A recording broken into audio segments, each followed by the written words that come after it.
Good morning, everyone. I'd like to call this meeting of the House Local Government Committee to order, and I'd like to call upon Christina to call the roll of members. Chairman Freeman. Here. Representatives Borowski, Donahue, Fleming, Fleming is on leave. Haddock, Haddock is on leave. Handbridge, Handbridge is on leave. Kazim, Madsen, Oh, Kazim is on leave, I'm sorry. And so is Madsen. Monroe, On leave. Probst, Leave. Prokopiak, Salisbury, On leave. Sappy, She'll be joining us virtually. Smith Waddell. On leave. Chairman Miller. Here. Representatives Banta, Leave. Cooper. Here. Fink.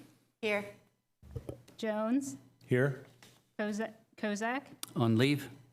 Kuzma, On leave. Reichard, On leave. Rincabbage, On leave. Watro. Present. Weakneck, On leave. Wentling. Here. We have a quorum. Thank you. We can proceed with the meeting. Before we get into the opening remarks of the chairman, I'd like to call upon Chairman Miller to lead us in the Pledge of Allegiance. Would everyone please rise?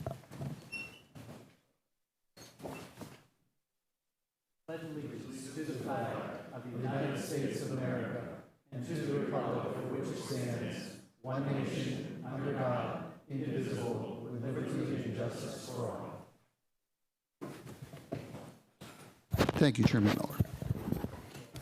We will begin with opening remarks from the chairman, then we'll get into our testimony from the various testifiers. So good morning again. Today's hearing is on House Bill 1291, legislation that I've prime sponsored to update Pennsylvania's public notice law to address changes that we are seeing in technology, while also recognizing the vital role that newspapers play as an independent provider of public notices and as a critical third party that ensures accountability on the part of municipalities and school districts, and that will give the general public proper information. Newspapers continue to have a vital role in our democracy and in guaranteeing an informed citizenry is aware of government proposals and actions. My bill provides a layered access approach requiring the placing of notices in print papers to continue, but to also require such notices to be posted on newspaper websites in front of a paywall, and to be posted in a centralized statewide public notice website at no additional cost to taxpayers. In the absence of a print newspaper of general circulation, notices can be placed in a digital newspaper as well as the statewide public notice website. In the absence of print or digital newspapers, free newspapers and online newspapers that have a website can be used in addition to the statewide public notice website, provided they meet certain standards that are outlined in the bill. I look forward to today's testimony and to all those who are testifying, and we'll turn over to Chairman Miller for his opening remarks. Chairman Miller. Thank you, Chairman Freeman. I'd like to welcome all of you here and simply say that I can't think of a better way to start the week back in session than a local government hearing. So with that, let's get down to business. Thank you. Sounds good. Thank you, Mr. Chairman. Our first, Representative Dave Madsen has joined us. Our first panel of testifiers are from the Pennsylvania News Media Association, Melissa Maluski, Jennifer Bertetto, and Sharon Sorg. Would they please step forward and give testimony? And the members will find their testimony in your packets. Oh, no. It's a building where you get sworn at, not sworn in. Yeah.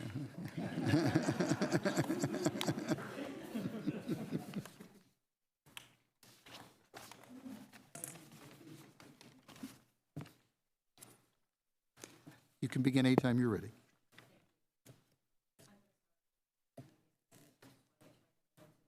Oh, and please introduce yourself for the members, just so they're all aware. Pull that. Oh, a little closer. Is it pressed? Is that okay? Better? Make the microphone a little closer to you. Is that okay? Yeah, it's good. Okay, I'll try to speak loudly. My name's Melissa Maluski. I'm in-house counsel with the Pennsylvania News Media Association, and we're here today to talk about House Bill 1291. Chairman Freeman, Chairman Miller, and members of the Local Government Committee, thank you for the opportunity to testify on House Bill 1291. The Pennsylvania News Media Association represents the print and digital news organizations across the Commonwealth. HB 1291 modernizes Pennsylvania's public notice law by updating and strengthening the process in ways that reflect today's information environment while expanding access and safeguarding the public's right to participate before government decisions are made. The core principle of public notice and the foundation of HB 1291 is simple. Citizens cannot hold government accountable if they are unaware of proposed government actions. Public notice is not a formality. It is the mechanism that allows Pennsylvanians to weigh in on matters that directly affect their lives, like budget proposals, school curriculum, plans, zoning changes, tax increases, environmental permitting, school closures, and countless other issues that have a direct impact on their lives. HB 1291 recognizes the importance of public notice and the reality of Pennsylvania's news media environment by creating a simple, layered public notice process that preserves printed public notice, requires public notice to be on a newspaper's website in front of any paywall, and posted to a centralized statewide public notice website at no additional cost to taxpayers. We believe this flexible, layered approach is the best way to address both the media landscape and the persistent digital divide that is a significant ongoing issue in Pennsylvania. For example, 1.3 million households, over a quarter of the state, are defined as digitally excluded. Among older adults, for example, in Philadelphia, only 2/3 subscribe to broadband, and nearly half do not own a working computer or tablet. In rural Pennsylvania, more than 1 in 10 households have no internet access at all, and many with service face slower and less reliable connections. When considering print plus digital products, newspapers have never had a larger audience, and importantly, print readership remains significant, particularly among Pennsylvania's older adults, rural residents, and lower-income households, groups that are often subject to outsized impacts of government decisions. Removing print newspapers from the public notice system would exclude citizens who often need transparency most. Online-only notices would exclude millions of Pennsylvanians from the ability to participate in government. The statewide and city-specific numbers that I've just talked about illustrate broad digital access issues within the Commonwealth, and the data at the county level is just as stark. For example, Somerset County has 20% of households that do not have internet subscriptions. That's about 6,000 households.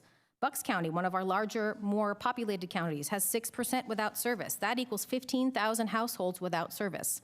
Similar numbers exist across the Commonwealth, and putting public notices online risks disenfranchising all of them.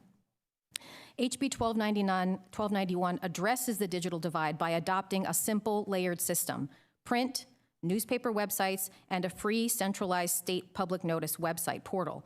This approach maximizes reach across age, geography, and income, ensuring that a voice in government is not a privilege for the connected few, but a right preserved for all. A persistent myth is that taxpayers shoulder the entire cost of public notices. In fact, many notices are privately funded, and those include things like estate filings, sheriff sales, environmental permitting, utility rate increases, and corporate filings, to name just a few. For taxpayer-funded notices, the actual costs are minimal and represent a cost-effective investment in transparency and accountability.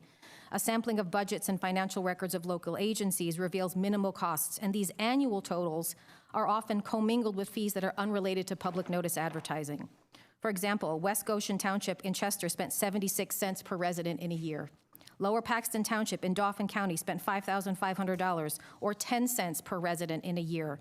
Johnstown School District in Cambria County spent slightly over $3,000 of its $70 million budget, 0.004%. Manheim Central School District in Lancaster spent just under $1,500 of its $69 million budget, or 0.002% of its annual operating costs. Hosting public notices online is not cost-free. Newspapers have dedicated resources, staff, and infrastructure to public notices for decades.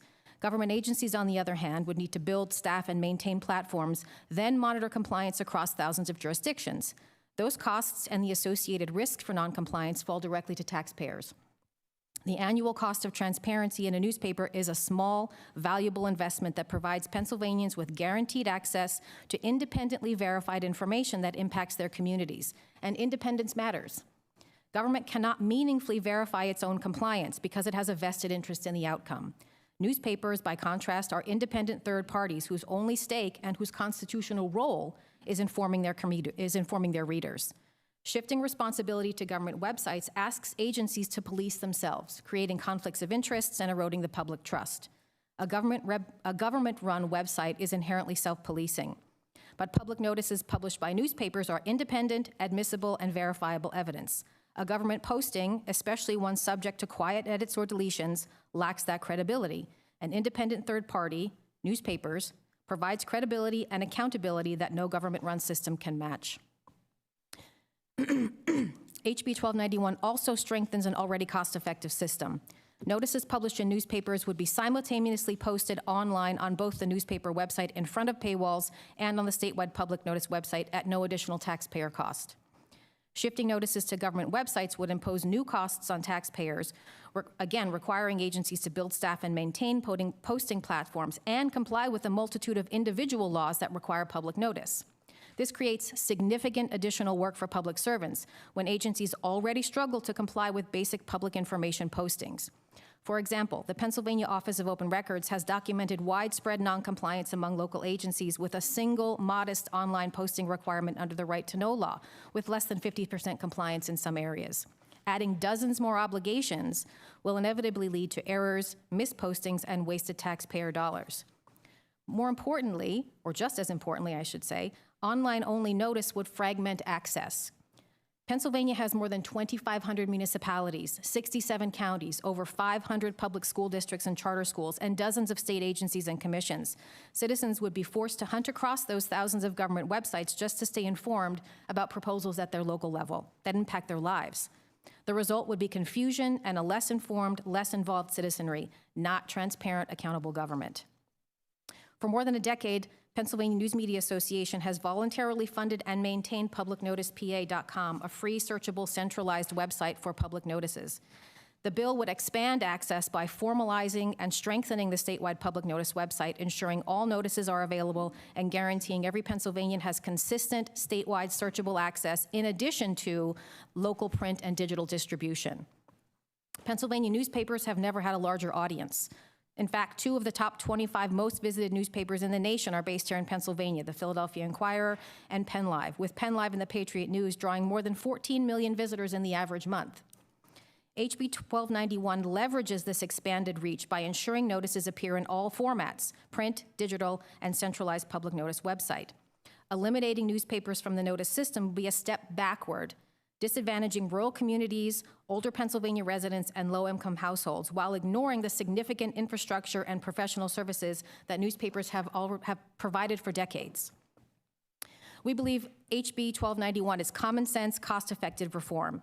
It keeps notices where Pennsylvanians expect to find them, in local newspapers and on their websites, while expanding access through a statewide portal. It avoids the failures we've seen in other online-only systems in other states. It protects taxpayers from new costs and ensures that government transparency remains an independent, verifiable process.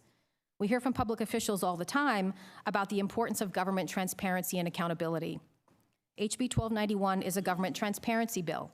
It is a government accountability bill, and it is a public interest bill, and we respectfully request your support.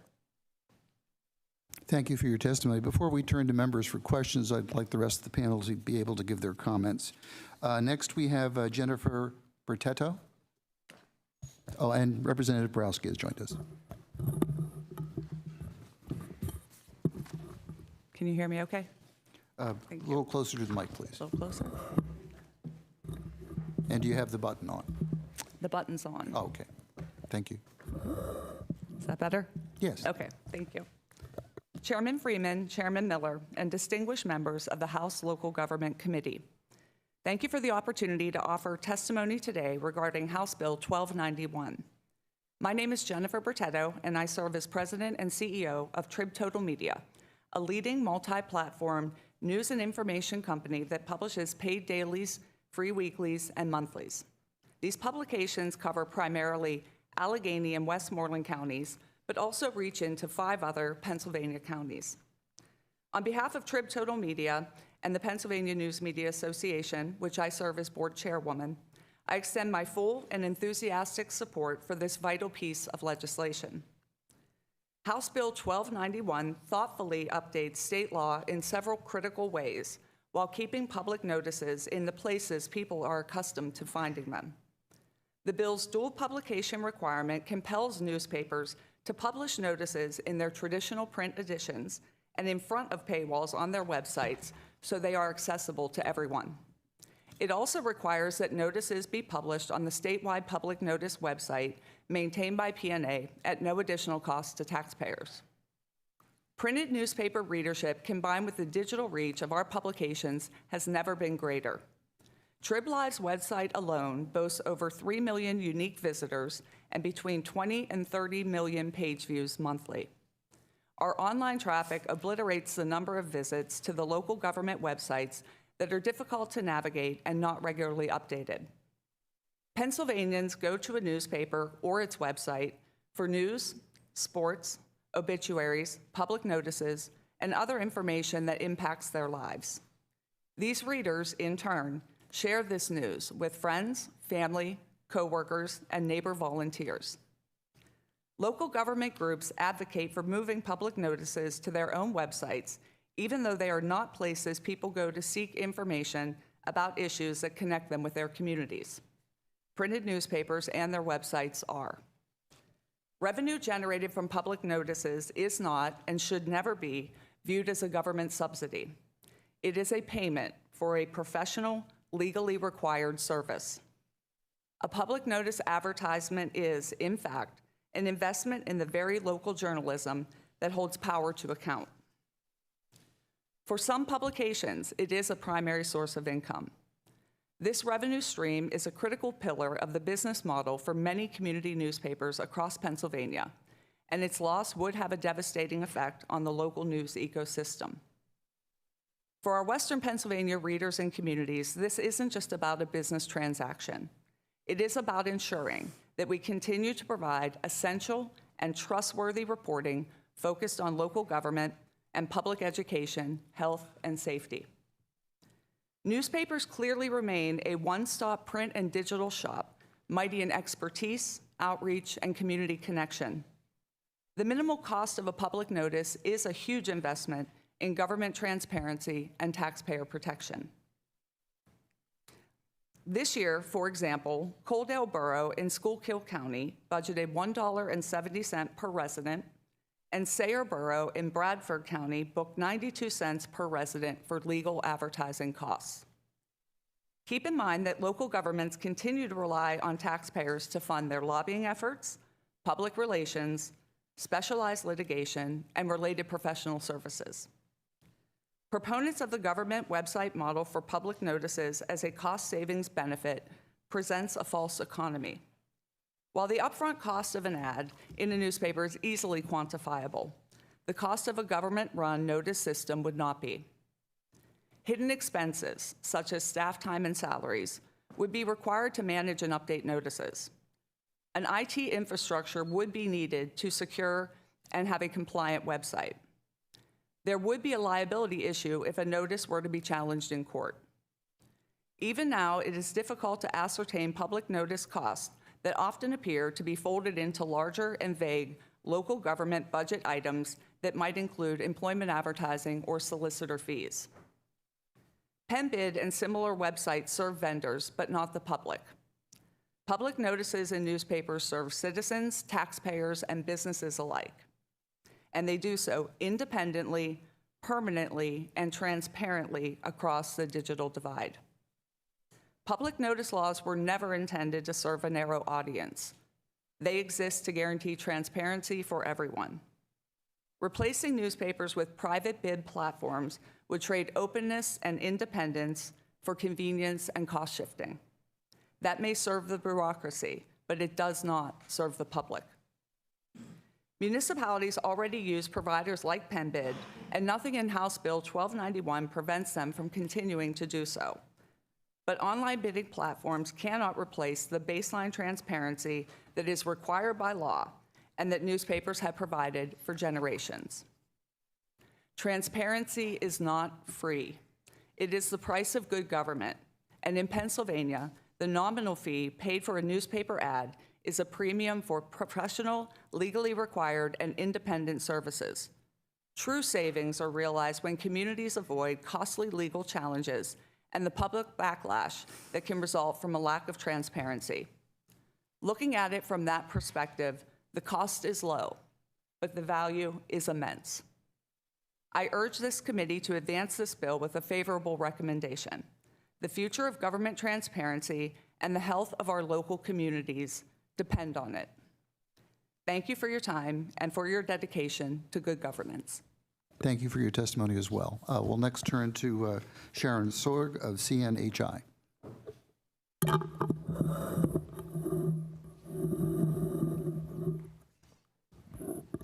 Good morning. Can you hear me okay? Good. Chairman Freeman, Chairman Miller, and distinguished members of the House Local Government Committee, thank you for this opportunity to provide testimony regarding House Bill 1291.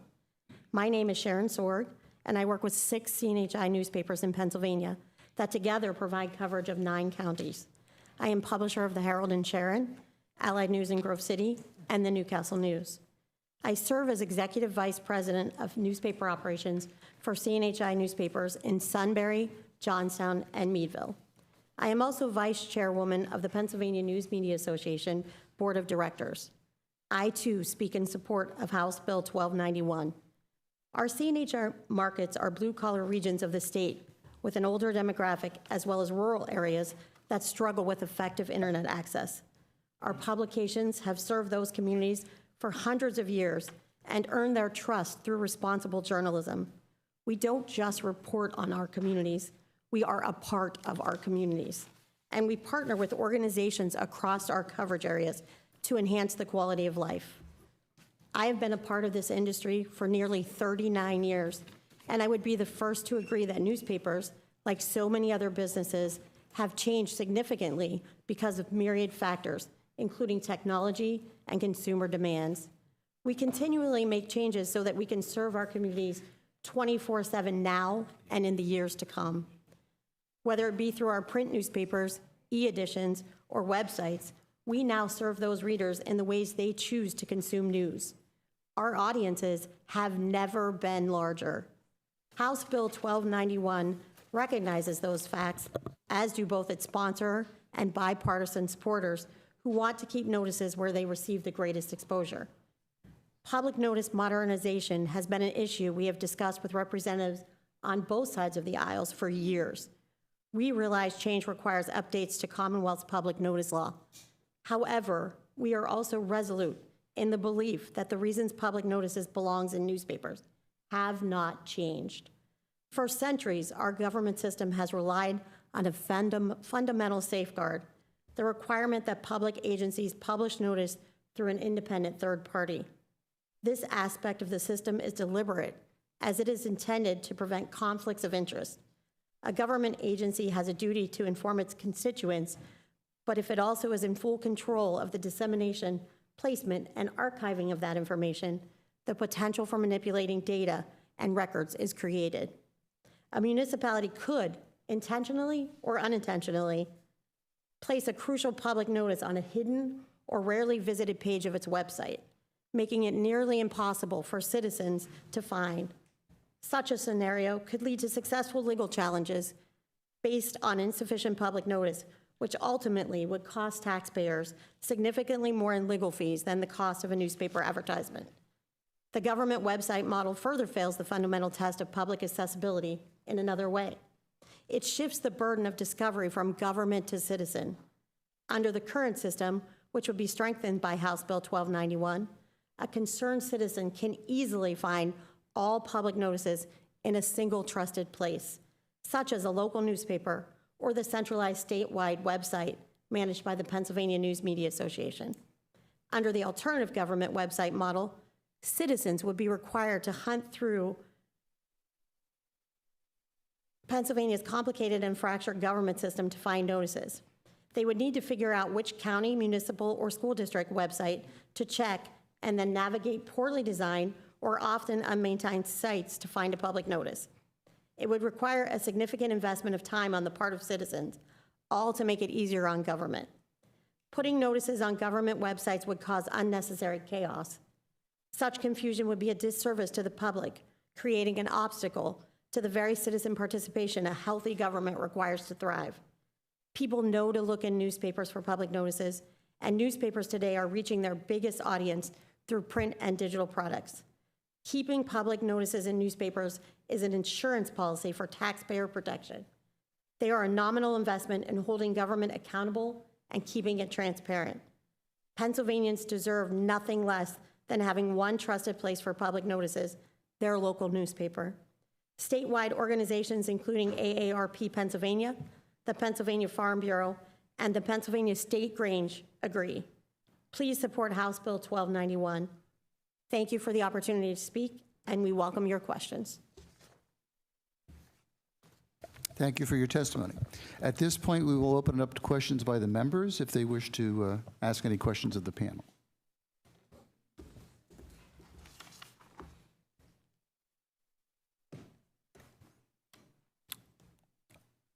Any questions?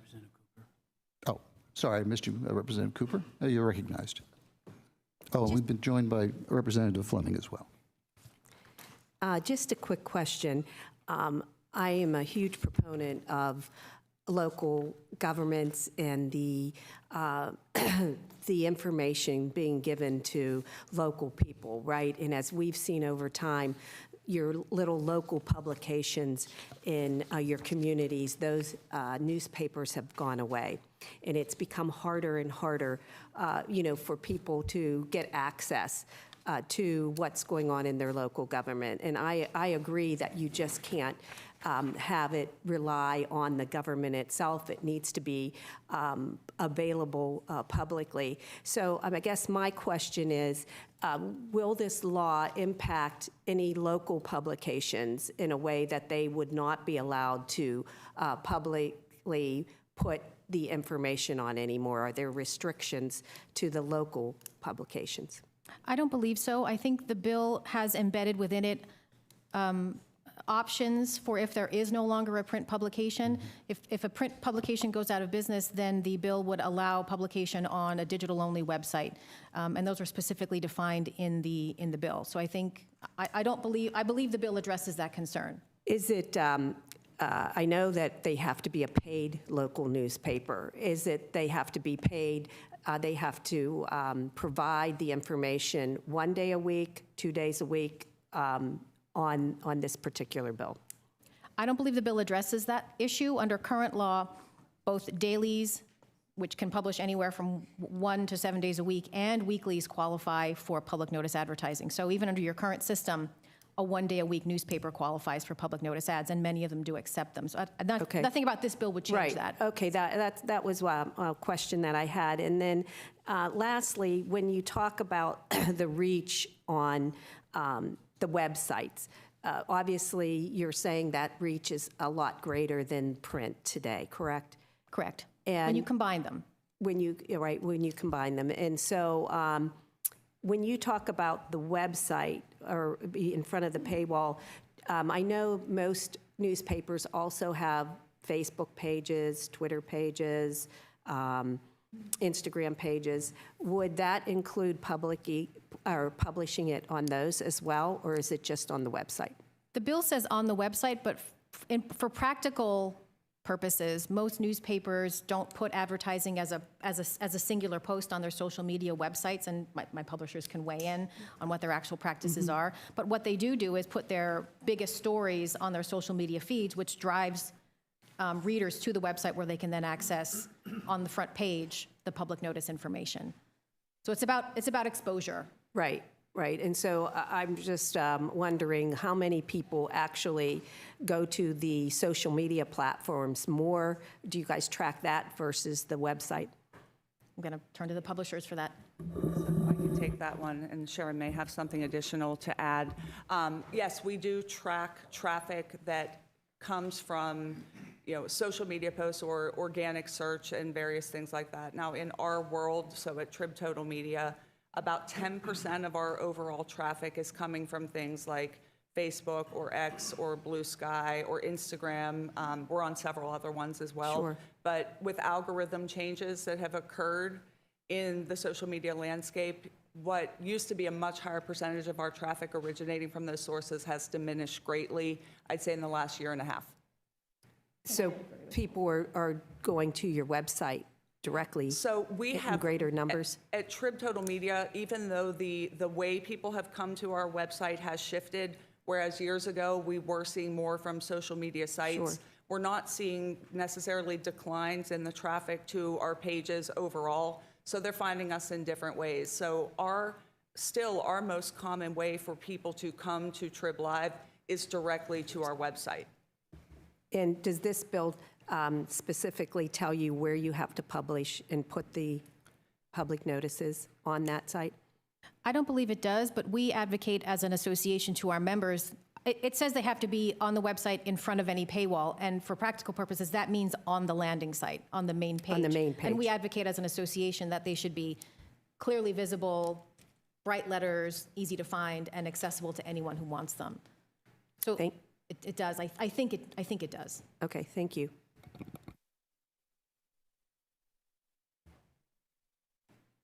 I believe Representative Waltrou has a question.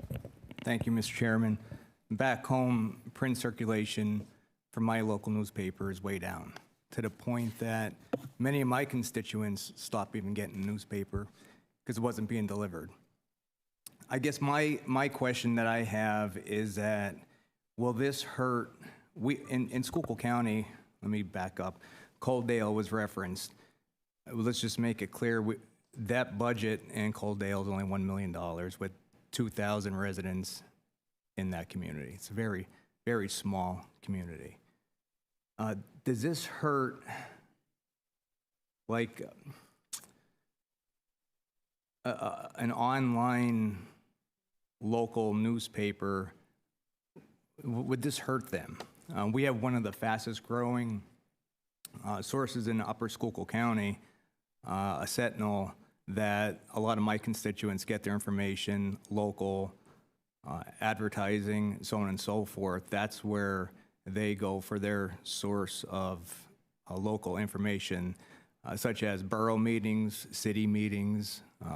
That's a thing of the past, having reporters even show up at those meetings, let alone advertisements. So that's my question. Will this bill hurt my local growing? It doesn't impose any new advantage or disadvantage on those news organizations. If there's a print newspaper in the area, the bill would require print on the printed newspaper's website and on the statewide public notice website. So that news organization currently they wouldn't be harmed by this. They're operating under, the current system is maintained. The status quo Yeah. would be maintained. Thank you. Would they be able to go ahead and advertise underneath their source? If there's no, if there comes a time when there is no more print distributed newspaper, then yes, they would. The bill would account for that. But as long as there's a print distribution newspaper, we believe, and the bill stands for the proposition that the most exposure reaches across the digital divide, including print, digital, and a statewide website.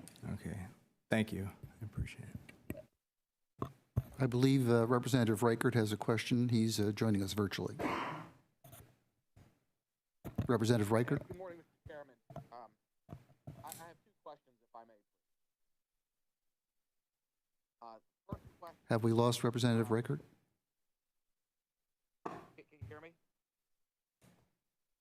Hello? Morning, are you there?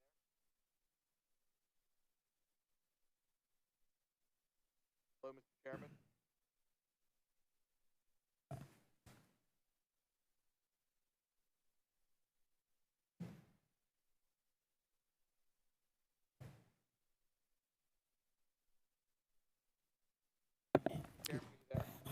Representative Waltrou has a follow-up. It's still pending. While we try and reach Representative Reichert, Representative Waltrou has a follow-up question. I just want to state for the record, I have the pleasure of representing portions of Schuylkill and Luzerne County. Just in Schuylkill alone, I've been working diligently with my county commissioners, and I just want to let everybody know what they spend in advertisement. In 2021, $223,000, $343. In 2021, 2022, $181,000 was spent in advertisements. 2023, $222,000, sorry, and 2024, $189,000 was spent. And 2025, so far, they're up to $142,000 spent in advertisements, just in Schuylkill County alone. Thank you. Just out of curiosity, do you know how much of that was the result of the actual ad, and how much of the cost was the solicitor Yeah. providing the proper notification? Yeah, that's a great question, Mr. Chairman. I don't have that answer. That's just what was just reported to me. Because regardless, if we're going to have public notices, the solicitor is still going to be paid for his services, Understand. and that could be a considerable portion of the cost. Just point of order. Thank you. Did we reach Representative Reichert? Okay, we'll have to go over him for now. If he does appear on the virtual, we'll try and fit him in before we move to the next panel. Any other questions of the members? Representative Cooper has Oh, Representative Cooper has a follow-up. Yes, can I just do a follow-up? And this is on Rep. Watro's question. So if you don't have print media, and there are some local newspapers that don't have print media, like you had referenced, and there is another print media that covers that area, then if the only way a local paper that might just be online because they can no longer manage to have a print, but they are an online source that people use, they would not, according to this law, be allowed to publish public notices because they don't have a print. So even if there's a local online newspaper, they cannot publish the public notices and be paid for that because they don't have print, according to this law, correct? That's correct, because they don't reach across the digital divide. So the only way they would be able to is if the newspaper were not in existence or its digital descendant was not in existence, and then they would be open to it.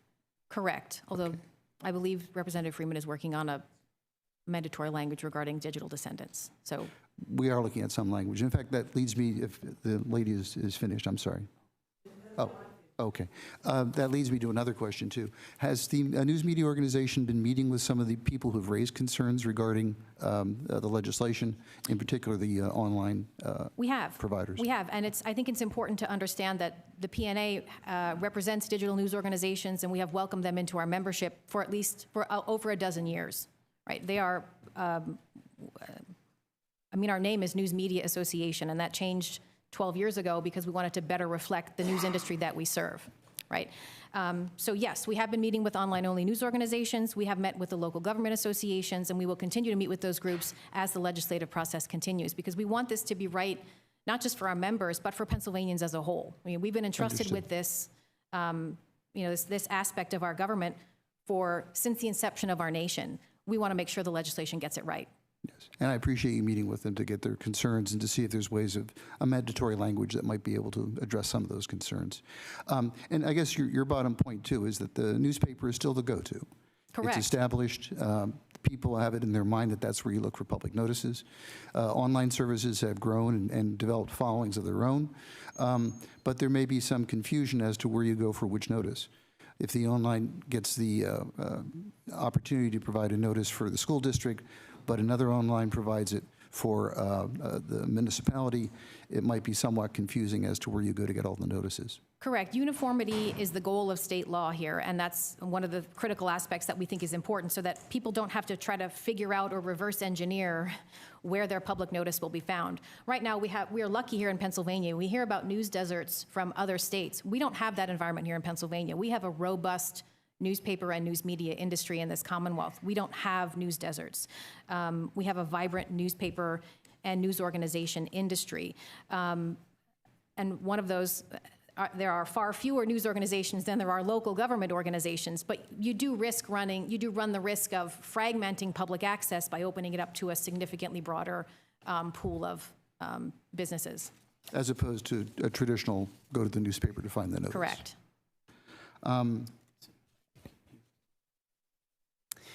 Mr. Chairman, Representative Reichard typed out his questions, which I could read aloud. Oh, okay. At this point, we'll turn to the question offered by Representative Reichert. Okay, his first question is, if he is a new resident of his communities, he knows his municipality and school district based on tax bills, but how would he know his paper of record? So there is no such concept as a paper of record in Pennsylvania law, although some local governments do, they put out bids. For example, the court system often will put out a bid and declare as an annual project or as an annual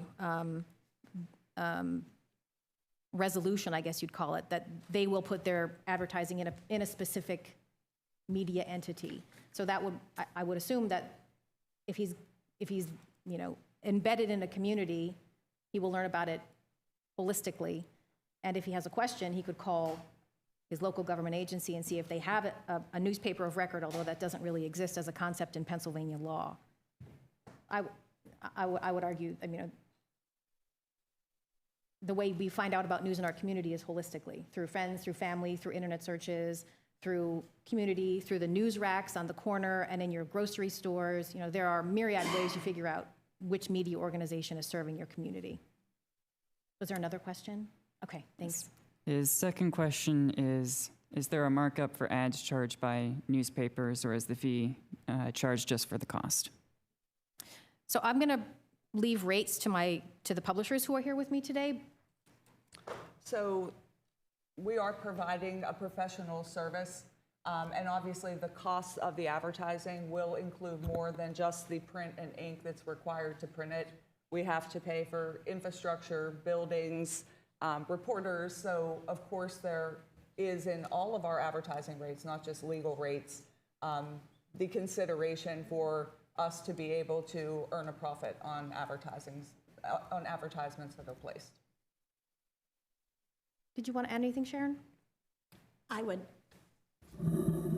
add that we also keep people in-house to make sure that the affidavits are processed on a timely fashion, notarized from within our building, and delivered to the people that need it quickly to make sure that we're not holding up any process on the government end as well.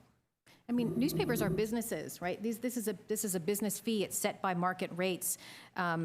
Newspapers don't exist in the ether. They are Pennsylvania businesses with employees and overhead and costs of doing business in Pennsylvania, and the public notice fees and their regular advertising rates reflect those costs.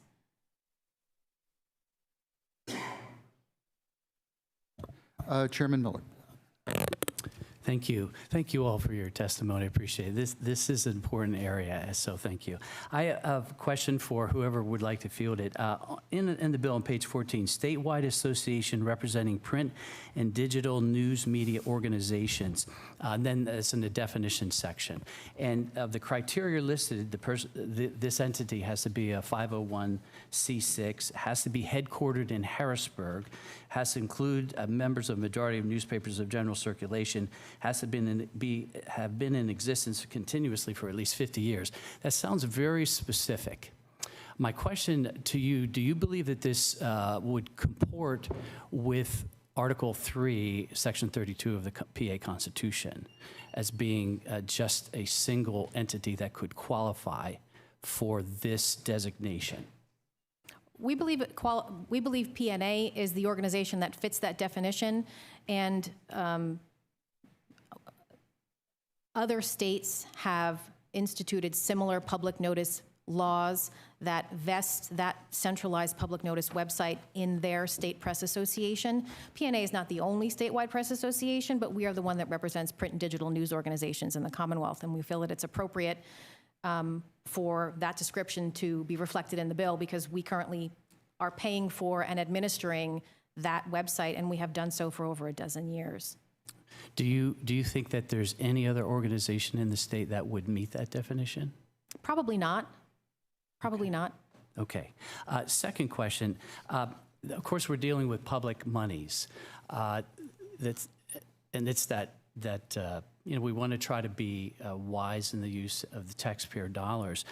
Do you have any idea how much is spent across the Commonwealth in public advertising? as such as we're describing here in the bill? Any amount? Have you surveyed your members? Do you have that data? Is any of that information available? I don't have that data with me today, and I don't know that it is ascertainable. It probably could be, but it'd be a significant undertaking, because when we sample both local agencies and the newspapers that serve them, we come up with very different numbers, and we saw that reflected in Representative Watros's testimony here today. No newspaper that's serving Schuylkill and Luzerne County is making those numbers on public notice advertising. So I think if we compared his numbers with the newspaper's numbers, you will get a very different picture. And it's also important to remember that public notices are not always publicly funded.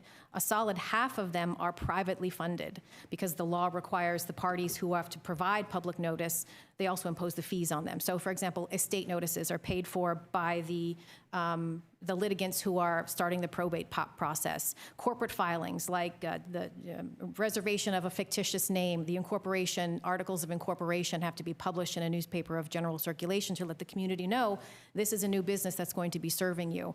Those are covered by the individuals who are starting the corporation. It's a corporate cost. Sheriff sales, banks that are foreclosing on homes, they are required by the rules of civil procedure to reimburse the sheriff for all of costs associated with their notice. So any statewide number, you'd have to be able to distinguish between publicly funded and privately funded public notices, because they're just not all publicly funded. It's not all taxpayer money. My estimate, based on my experience and knowledge of the system, would be at least half, if not more, are not taxpayer funded.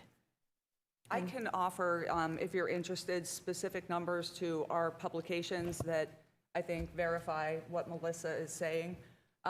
So in grand total for all public notice advertising that appeared in Trib Total Media Products in 2024, we had $984,606 in revenue. Of that revenue, $535,167 was privately funded. So the taxpayer burden of public notices was $449,439. And in Westmoreland County, that equated to $1.29 per resident. Okay. All right, thank you. You talked about, each of you made some distinctions between a private entity overseeing this as opposed to a public agency overseeing it. My question, would and should the private entity be subject to the right to know, because they're dealing with taxpayer dollars, similar to a public agency which would be subject to the right to know?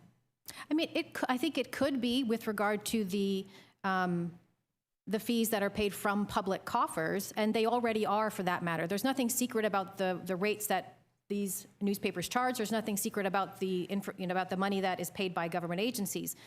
The government agencies have to provide, if I would request the annual operating expenses for public notice advertising from any one of the government agencies who are testifying today, they have a legal obligation under the Right to Know law to provide that in response to the Right to Know law. And we have done that in preparation for today's testimony. From a newspaper perspective, the current law, the Newspaper Advertising Act, requires newspapers to set a fee and to make it public. So there's no secret. You know, when a newspaper has, if they don't set a public notice fee, then they have to charge the lowest classified advertising rate. And for what it's worth, most of them are charging that rate anyway. But yes, those rates are public, and the rates that are paid by the agencies themselves are subject to the Right to Know law. So I think that information is already public and accessible to Pennsylvanians if they want to file a request with their local agency, or if they want to call their local newspaper and say, what's your public notice rate card? That's a public record as well under Pennsylvania law.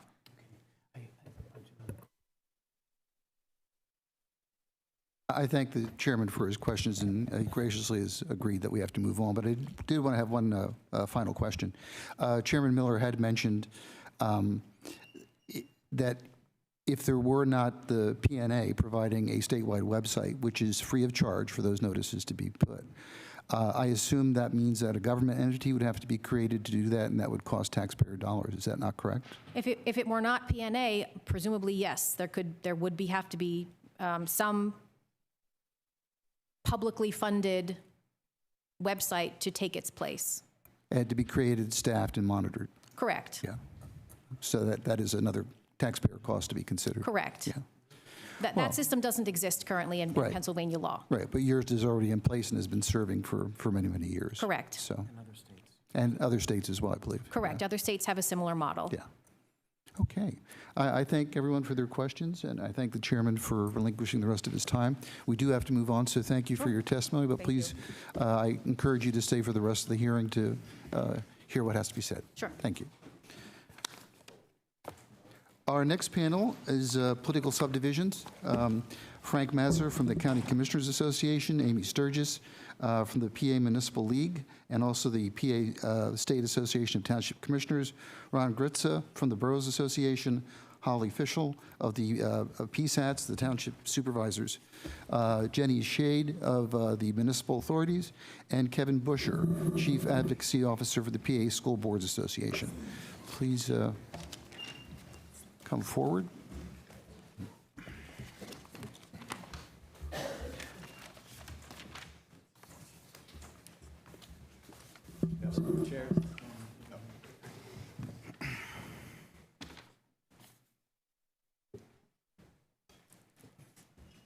Oops. We're going to have to put you on staff.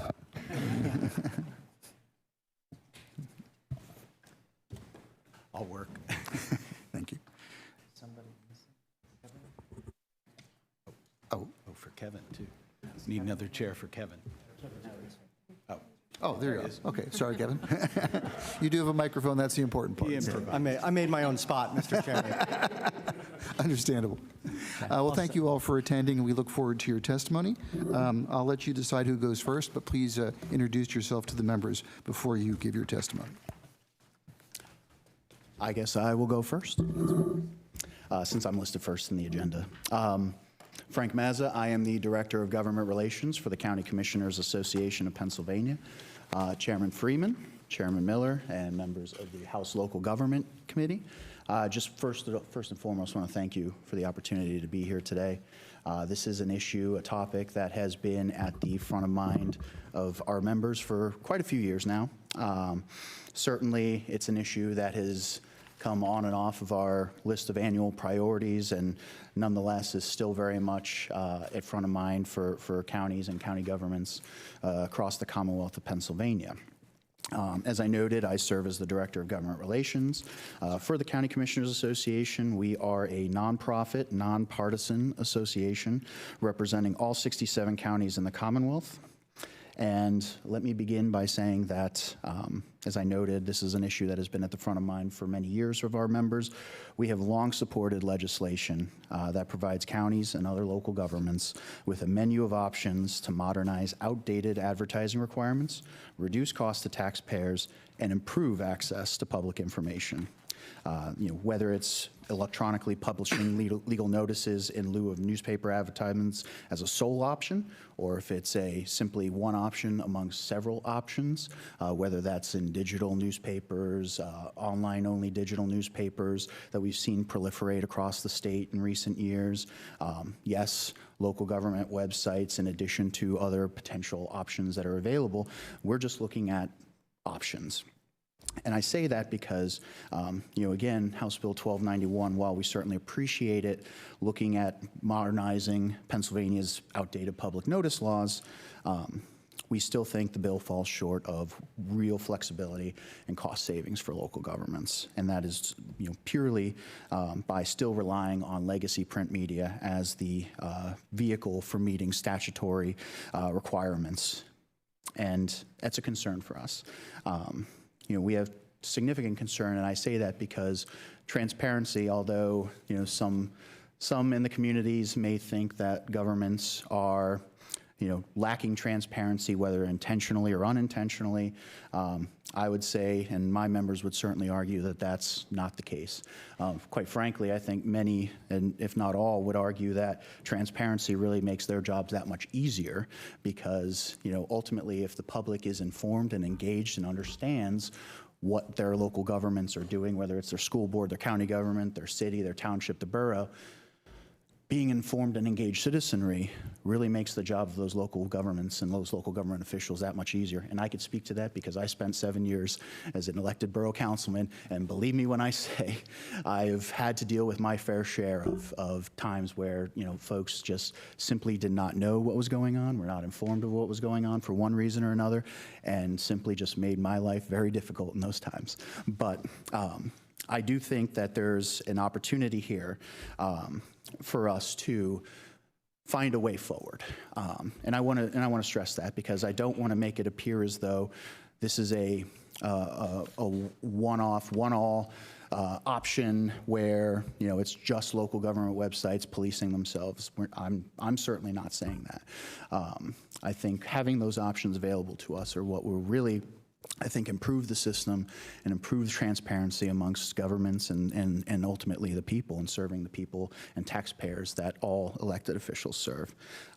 And so, you know, as we've seen, and for various reasons, you know, we've heard today in testimony that, you know, the reach has never been broader, never been wider, and I would certainly agree with that to a certain extent when you talk about, you know, access to digital websites and digital newspapers, online access compared to the print media. And that's why I say for counties, an option to be able to look at a menu of options, say, looking at digital website for their local newspaper, print newspaper, looking at the, again, the recently proliferating online-only digital newspapers that don't have a print, legacy print tied and attached to it. Looking at the various options, social media postings on local government, publicly accessible websites. All these different options, I think, you know, can be right-sized to fit the community. So what we're really seeking, I think, is having that ability to look at the various options, look at our communities, see what those needs are, because yes, absolutely, in Elk County, there very much is probably a lack of, you know, reliably accessible broadband to be able to, you know, go online and reliably use the internet for their day-to-day lives. I would not disagree with that. And in that instance, the paper that represents Elk County very well might be, and Elk County might agree, that that is the right course forward to ensuring that their public is duly informed of what they're doing and holding them ultimately accountable for that. So to summarize, because I know I'm running short on time, you know, we have asked for flexibility for many years. That's without question. The option to meet public notice obligations through our local government websites, digital subscriptions, and other digital platforms that residents are already relying on, by the way. We're looking to meet people where they are. And if that's online, if it's in print, wherever that might be, we're looking to meet people where they are. We emphasize that modernization should not eliminate print options where they remain effective, but counties and local governments more broadly should not be forced to purchase costly newspaper ads as the gateway for transparency. So we would urge this committee, we would urge all the stakeholders involved to really work with us, work together with us to find a solution that right fits what our needs are in our communities for the people that ultimately we all serve, you know, whether it's your readership, your constituents, and everyone in between. You know, we just look forward to the opportunity to working together to really bring modernization forward in whatever form it ultimately looks like. So I thank you for the time today. I look forward to answering any questions you might have. Thank you. And we'll move on next to Amy Sturgis, Pennsylvania Municipal League and the Pennsylvania State Association of Township Commissioners. Good morning, and thank you to the chairman and members of the committee for the invitation to testify today. I am Amy Sturgis, the Deputy Executive Director for Advocacy for the Municipal League and the State Association of Township Commissioners. Both associations are nonprofit, nonpartisan, and collectively represent over 200 urban and suburban communities, cities, boroughs, and townships. I would agree with Frank in his assessment that local governments have been asking for options for advertising for many, many years. This issue has been on our priority list on and off, but on right now for this session to find modern options for local governments to increase transparency, increase efficiency, and increase cost savings. The House Bill 1291, we feel, does not provide the options and continues to rely on the outdated notion that the print newspaper is the highest, best source of news in our Commonwealth. We prefer Senate Bill 194, which has passed the Senate Local Government Committee and does provide options to local governments. Even though with House Bill 1291, as relying on print newspapers, this is the case even though the research and data suggests that there's an ongoing reduction in print readership, a reduced circulation of printed papers, an increase in news deserts across the Commonwealth and nation, and a shift from news gathering to utilizing online sources over print news. Continuing this mandate that notices must be placed in print newspapers that are not read by a majority of people no longer serves the concept of transparency in government. It's a far less efficient than posting on local government websites, and it's far more expensive than posting on government websites. As Frank noted, local governments are adapting to and investing in technologies to meet people where they are. We use websites, online newsletters, social media, apps, QR codes. Local governments are looking for ways to make sure that they're putting information out to citizens to get that transparency out there, because it does make sense to make sure that citizens know what's happening in their community and finding the best way to get that information out there before action is taken. I have a couple of examples in my testimony that I wanted to provide to the committee today on inefficiencies and cost issues related to having to only put notices in print paper. Wilkins Township in Allegheny County provided an example to us of a resident's appeal to a zoning hearing board that was delayed because of the advertising schedule. The newspaper of general circulation publishes only once a week, and the MPC requires zoning hearing board meetings to be advertised once a week for 2 consecutive weeks, not more than 30 days before or 7 days more than 7 days before a meeting. To align with the once-a-week newspaper publication schedule with the MPC advertising requirements, the residents' hearing was delayed 6 weeks after it was initially requested. So that is an example of inefficiency that many communities face when their newspaper is only publishing once or twice a week rather than daily. I also have an example from Hampton Township in Cumberland County regarding costs. They reported to me that their newspaper of general circulation increased the cost of advertising its sewer authority annual audit from $800 to over $3,000 in 1 year. And an audit is certainly something that could easily be posted online, and people could be notified that it has been posted through social media or other avenues, and it would be available for public viewing on the website and avoid that high cost of advertising. If the General Assembly is looking for ways to support local print media, it needs to find another way rather than relying on the advertising costs that local governments are paying. The current model of upholding print media as the preeminent form of public notification is not a solution in 2025, as print news continues to decline, resulting in less transparency and greater inefficiencies and costs. And I'll be happy to take questions. Yeah, before we move on to questions, we'll have the other panelists speak, but I did want to raise one point. The bill does provide for print media to post those notices on their website and the statewide website as well. So I think that addresses one of your concerns. But they must advertise in print paper first. First and foremost, if there's a print paper available, the advertisement must go in there. So would you have, And then it can also go online. yeah, somebody to consider as far as language. Okay.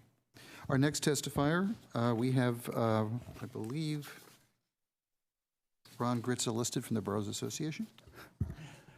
Thank you, Mr. Chairman. And Chairman Miller, Chairman Freeman, members of the committee, everyone watching online, it's really great that we have technology now that we can, go right to everyone's homes and offices. Certainly, my name is Ron Grutza, Senior Director of Government Affairs for the Pennsylvania State Association of Boroughs. We represent over 900 boroughs throughout the Commonwealth and thousands of elected and appointed officials in those boroughs. And I am pleased to be here today to give testimony on House Bill 1291, of course, amending the Newspaper Advertising Act. You have my testimony. I will not read that. You can read that at your leisure. I did bring some good examples in there of certain invoices and some unsavory practices, which is going on. So I'll get to that in a minute. Our members have pointed out for decades that they want us to fight against unfunded mandates. And one of those unfunded mandates is the public notice requirement. Public notice, of course, is an important part of our democracy. An informed public is needed to have really good choices that are made by our local governments. So we support that.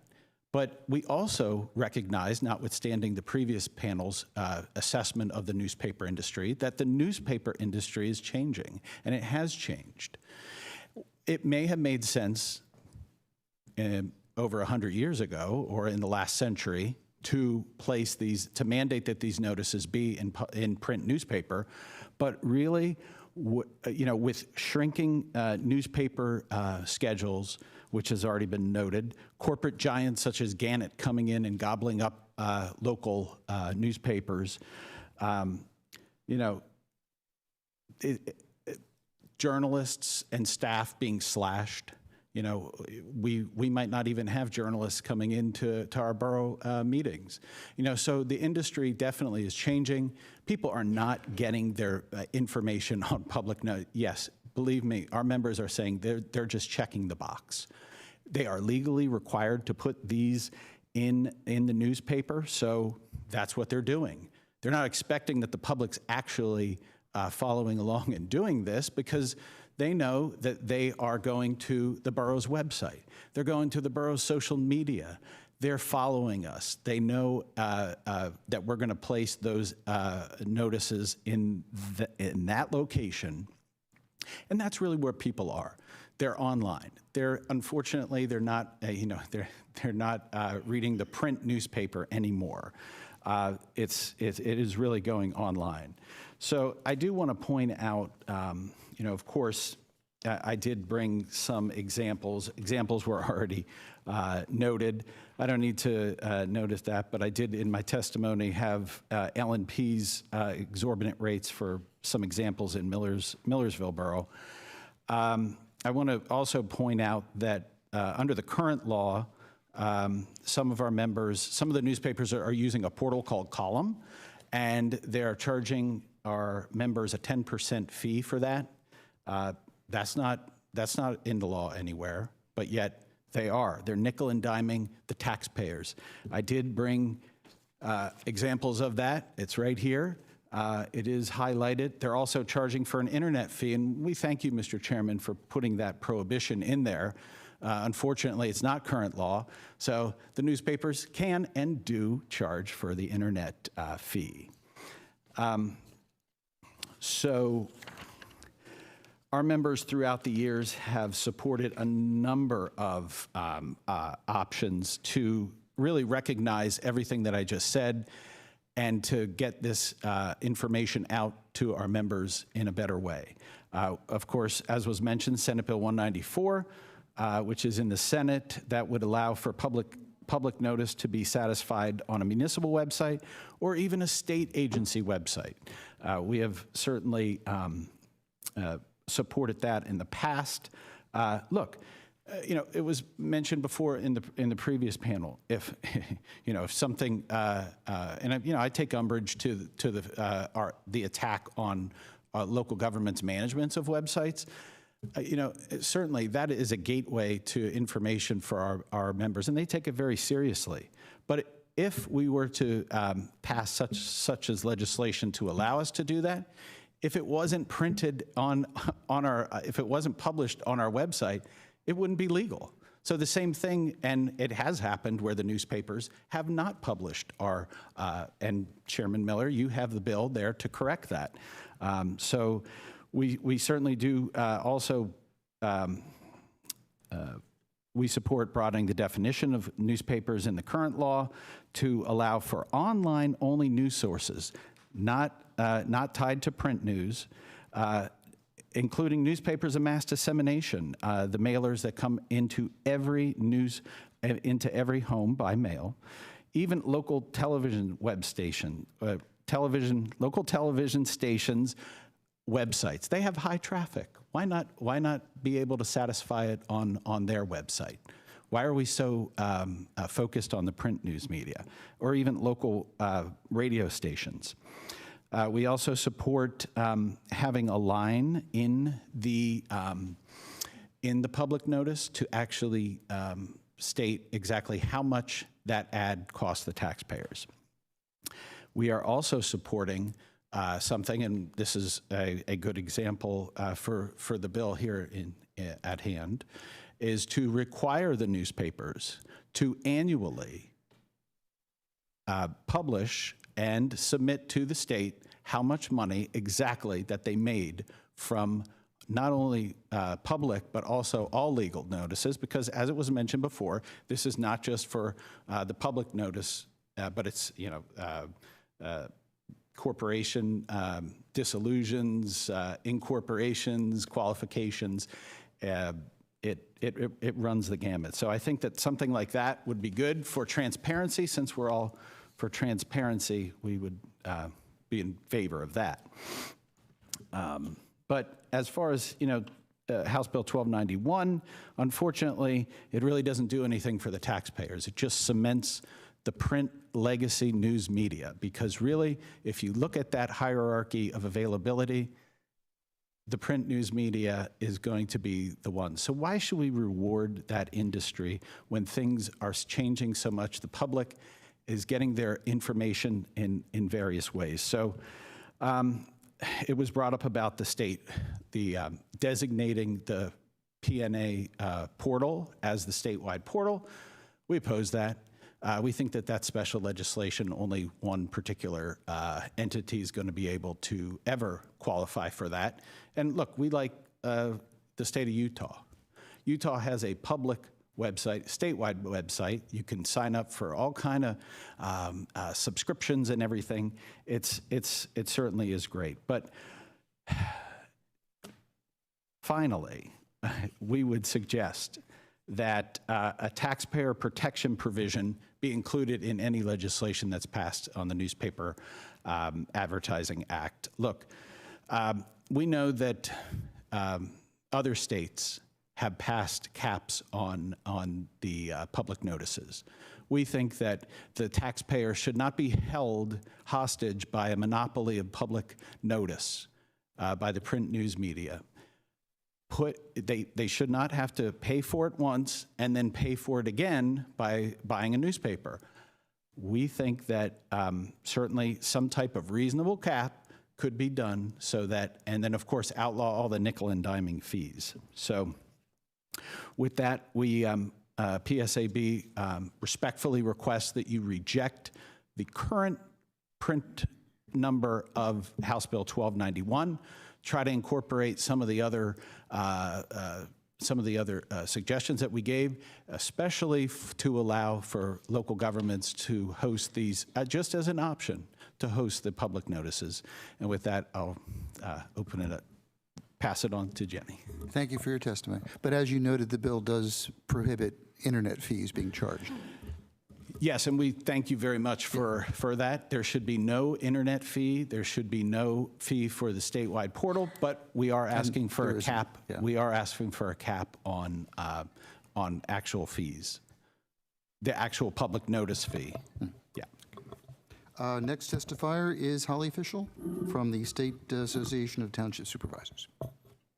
Thank you very much. Chairman Freeman, Chairman Miller, members of the committee. Again, my name is Holly Fischel, and I'm the Policy and Research Director for the Pennsylvania State Association of Township Supervisors. And our association represents 1,453 townships of the second class and is committed to preserving and strengthening local government. Legal advertising reform, public notice reform is a priority for our association, and we really welcome the opportunity to comment today. What we would like to see in any reform is to modernize this mandate to use public notices in print newspapers to officially communicate with residents, taxpayers, and potential bidders. PSATS believes that any reform must increase access to public notices through new options such as official local government websites, shoppers, and online-only newspapers, reduce costs for local government, and provide townships with the flexibility to determine which options will best reach their residents, businesses, and potential vendors while conducting business in a timely manner. And that's really the crux of the reforms. Communicating effectively with the public, as we've mentioned before, other testifiers, it's critical to get that information out to our residents and, again, potential bidders. 50 years ago, the newspaper was the source of information. It was published at least once a day, often twice a day. It was delivered by the local paper boy. According to a 2023 survey, only 1% of Pennsylvania voters currently look to public notices for news about their local governments. The public is going elsewhere. They're going online for information about their local government. They use search engines. They're monitoring social media. They're listening to their local TV channel. Since 2021, with the change in the Sunshine Law, residents have been checking local government websites for mandatory meeting agenda postings. If you continue to subscribe to the print newspapers, again, available now only once or twice a week, and they're delivered often, old news, and it's often delivered by the U.S. Post Office, no longer by local delivery. The public wants information, they want it now, and they don't want to pay for it. HB 1291 would modernize legal notices for newspapers and remove many of the current standards for publication. In its place would be a requirement that the taxpayer purchase public notices be purchased on free public-facing newspaper websites and the News Media Association's legal notice website, in addition to the current print requirement. However, the bill does not have any standards for those sites, and currently many of them are barely functional, with the notices running together and very limited searchability, and that includes the News Media's current site. If a private sector entity is going to be given this role to have a government function as a mandatory publication method, we suggest that there be standards included in the bill and that it be open to competition. Consideration should be given to looking at public sector alternatives like a county or a statewide government website for primary or supplementary public notices, such as the Commonwealth's e-marketplace website that exists right now, the Pennsylvania Bulletin, or a website overseen by a state agency such as the Office of Open Records. And they do currently have a very searchable portal for final determinations that they've created for under the Right to Know law, and they also have an oversight role for public information. We'd also say ask local businesses where they would like to see public bid notice information put. That's a big frustration for our members of trying to get that out and get good bids. They want to get bids. They don't get them from putting them in the newspaper. The bill as it's currently written, we don't believe does not provide additional flexible options for official notices. It does not address what happens when there's no free newspaper or online-only newspaper in a situation. It does, again, provide the stopgap ability right now if there's no print, does give some flexibility there. But it, again, does not help us get that information out to more individuals. As some of the others have mentioned, does not provide any cost controls for public notices. In fact, we take out a lot of the current parameters under the definition of rate. And while, again, free public access will be required on newspaper websites and the news media's public notice site, there is authorization to charge for enhanced search and customized content delivery features. And there's no real explanation of what that would include. Right now, both the news media site as well as many of the newspaper sites we looked at that currently publish public notices, they're very rudimentary, and the searchability function is really not there.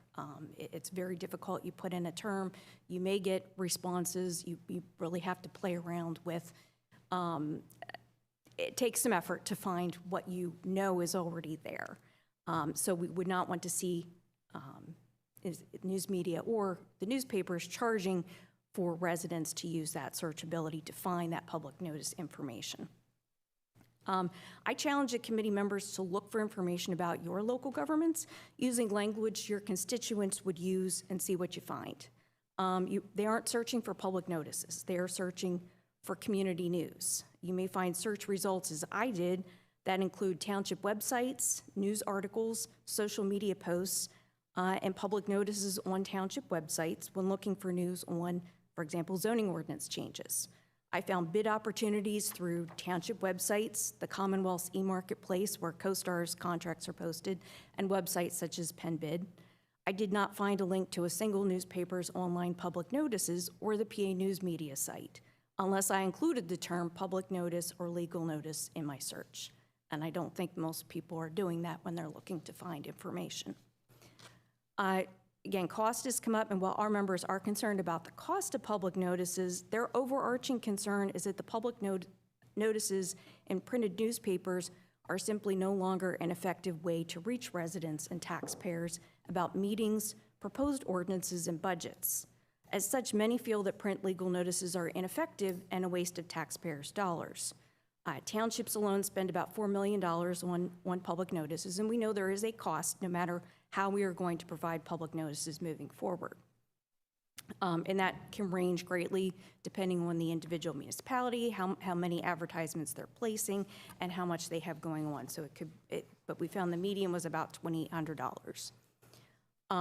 However, it's really important to note, and I put some examples at the end of my testimony, that despite posting notices as they're required to do in the print newspaper, many in rural areas, suburban areas, everywhere, are supplementing this notice with their website, with newsletters, whether it's electronic or print, and social media pages, even though they're not required to do so, because they think it's that important to get that information out to their residents.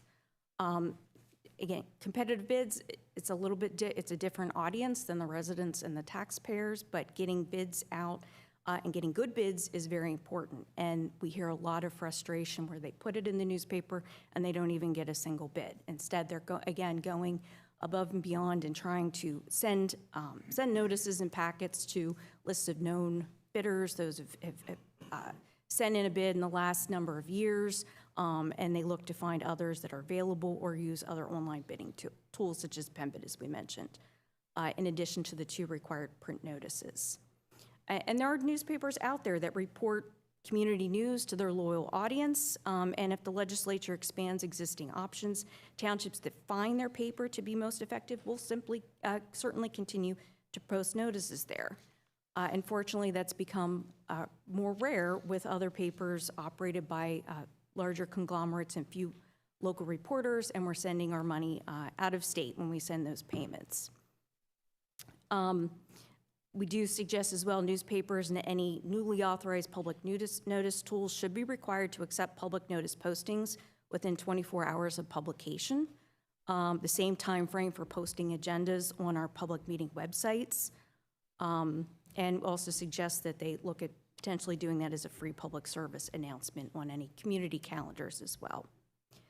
If it's continued that the current using the newspapers and using the current news media structure should continue, we do ask as well for financial relief. Again, have transparent rates restricted to the lowest advertising rates, and that the additional fees also be prohibited. We've seen them a lot of times for affidavits, online publication, and the supplemental publication. And finally, to help help the public access the free online newspaper public notices, these sites need to be free of advertising, such as video loops, which you find on a lot of the sites, even for the public notices, and they should be, again, be easily searchable. Again, a simple site will make it easier for individuals to use it, especially if they have or they don't have broadband. If they have slow internet service, they can at least get on a text-only site and search for what they need. Again, thank you for the opportunity to comment today. Thank you for your comments and testimony. We'll next turn to, let's see where we are on the agenda, Jenny Shade from the Pennsylvania Municipal Authorities Association. Good morning, Chairman Freeman, Chairman Miller, and members of the House Local Government Committee. Thank you for your invitation to provide testimony on House Bill 1291 by Chairman Freeman. My name is Jenny Shade, and I am testifying on behalf of the Pennsylvania Municipal Authorities Association, which represents over 700 municipal authorities across the Commonwealth. Authorities provide essential services, including drinking water treatment and distribution, wastewater collection and treatment, solid waste management, and other community projects to roughly 6 million people in Pennsylvania. In addition, PMAA has over 500 associate members, including accountants, engineers, and solicitors who support authorities. As the fifth testifier on this panel today, PMA recognizes that many of the central arguments for this bill have already been made, and we do support those arguments. I've submitted my comments for written testimony, or I've submitted my written comments for the record, which provides additional detail and context, and so I'm only going to be reiterating just a few key points here. So while PMAA fully supports the intent to modernize legal notice requirements, we feel that House Bill 1291 in practice does not provide the meaningful flexibility municipal authorities need to operate efficiently and communicate effectively in today's digital landscape. In many authority service areas, particularly rural ones, print newspapers have disappeared or are published too infrequently to provide meaningful public access. As a result, legal notices placed in these outlets often go unread, especially by younger or working age residents who have long moved away from print media. Simply put, municipal authorities are being asked to spend more ratepayer dollars to reach fewer and fewer people.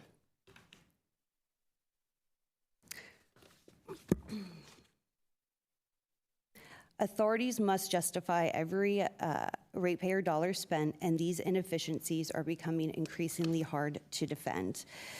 PMAA fully acknowledges the economic pressures facing the newspaper industry and sympathizes with their challenges. But in effect, House Bill 1291 reinforces the newspaper-centric status quo and preserves the legal monopoly that print newspapers have enjoyed for decades. Essentially, the bill locks authorities into outdated modes of communication at increasing costs and diminishing public benefit. So PMAA urges the committee to recognize that meaningful reform requires flexibility in how legal notices are delivered. Municipal authorities need the authority to adapt, whether through their own official government websites, a state-operated public portal such as Utah's is a great example, or other modern tools that reflect how people access information today. Without that flexibility, House Bill 1291 risks preserving inefficiencies instead of promoting progress. Again, thank you for the opportunity to testify before you today, and I am happy to answer any questions. Thank you for your testimony as well as abbreviating your comments. Appreciate it. Our final member of the panel to testify is Kevin Busher, Chief Advocacy Officer of the PA School Boards Association. Hi there. Thank you. I guess I'm number 6, right? So Chairman Freeman, Chairman Miller, and the members of the Local Government Committee, thank you for inviting PSBA to testify today on behalf of the 5,000 local school leaders we represent across the Commonwealth. As the chairman said, my name is Kevin Busher, and I am not only the Chief Advocacy Officer for the Pennsylvania School Boards Association, but I'm also a former 9-year member of the Lower Dauphin School Board and currently serving as a township supervisor in South Hanover here in Dauphin County. Public school officials fully support the need to keep their communities informed of district events and operations. They know that public engagement is necessary to have an effective system of open government. The challenge for school officials is to use methods of communication that effectively and efficiently reach as many of their constituents as possible. These public officials, by the way, are elected volunteers. Claims that we actively deceive the public is both false and misguided. Current law requires school districts to publish notice of various school board and committee meetings, bidding activity related to certain purchases and contracts, legal notices, and official advertisements in printed newspapers of general circulation. This mandate was created long before the internet changed the ways that people consume information. And over time, it has become a more difficult, more expensive, and less effective mandate with which school districts must comply. The most frequent types of notices published by school districts are related to school budgets, school board meeting dates and times, and information related to bids, quotes, and other proposals. Today it was mentioned that school curriculum was included. That's not necessarily true. School curriculum is approved at a public meeting in which most of the time it's involves textbooks where public can come in and look at the textbooks. The 9+ years I served on school board, I can count on one hand how many times somebody came in to look at those textbooks. And it was also mentioned here today that school closures is included in that. That's not true at all. By the time school closures were to happen, like on a school delay or a snow day, the newspaper will have either been published or the school would have been closed. So neither of those comments were necessarily true this morning. Each of these bids, quotes, and proposals, meeting dates, times, and budgets are important enough to ensure that the public is aware of them. However, the difficulties school districts are experiencing in complying with this mandate leads us to believe that the time has come to update how the public is informed of school district business.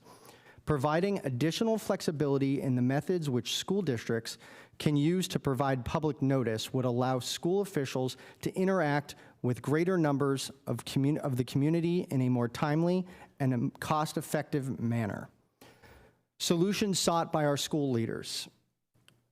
PSBA supports efforts to update legal advertising requirements, such as those in SB 194 and the updated version of House Bill 1291. As SB 194, as the bill represents a way for school leaders to meet constituents where they are and provide schools with the savings and flexibility. SB 194 passed the Senate Local Government Committee in June by a vote of 10-1.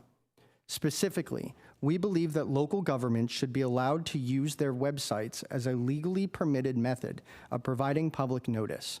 This will allow residents to quickly and easily come up to date with all of the happenings of their local school district without having to read or scroll through numerous other irrelevant notices to find what they are looking for.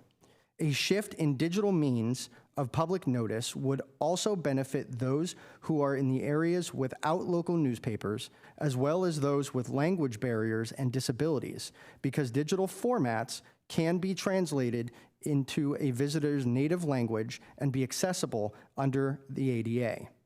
To support enhanced transparency, we also support requirements for local government to approve through a formal resolution stating where the agency or school district will be providing its public notices and publishing that information in their existing method of providing public notice. Public school officials value transparency and want to ensure that notices are public and accessible to all residents. Offering districts more options for advertising is one way we can ensure that school officials are able to interact with greater numbers of the community in a more timely and cost-effective manner. with the general public shifting away from standard newspapers to other options such as the internet as their major source of information, it is a natural progression to allow more flexibility in how school districts publish public notices. This flexibility would also allow school boards to be more nimble in responding to urgent matters and would ultimately save taxpayer money. Allowing this new flexibility does not diminish the overall intent of government transparency. Instead, such flexibility serves to grant the public even greater access to the information in which they are entitled. It is past time to modernize this antiquated public notice requirement, which is in current law and over 50 years old. I would like to thank the chairman for his leadership on this issue, as well as the work done in previous sessions by Representative Schlossberg and Ortite in the House. We look forward to working with this committee and the chairman on a solution that works for everyone. Thank you. Thank you for your testimony. We are running about almost 15, 20 minutes behind, so unless there's a really pressing question on the part of the members, I would like to move on to the other testifiers at this point. We have a little bit of leeway, but we're being called into session soon after noon and have to discontinue the hearing at that point, if that's the case. But thank you for your testimony today, and your comments have been distributed to the members. Our next testifier is Delphine Samuels. Samuels, Associate Professor of Accounting, University of Chicago Booth School of Business.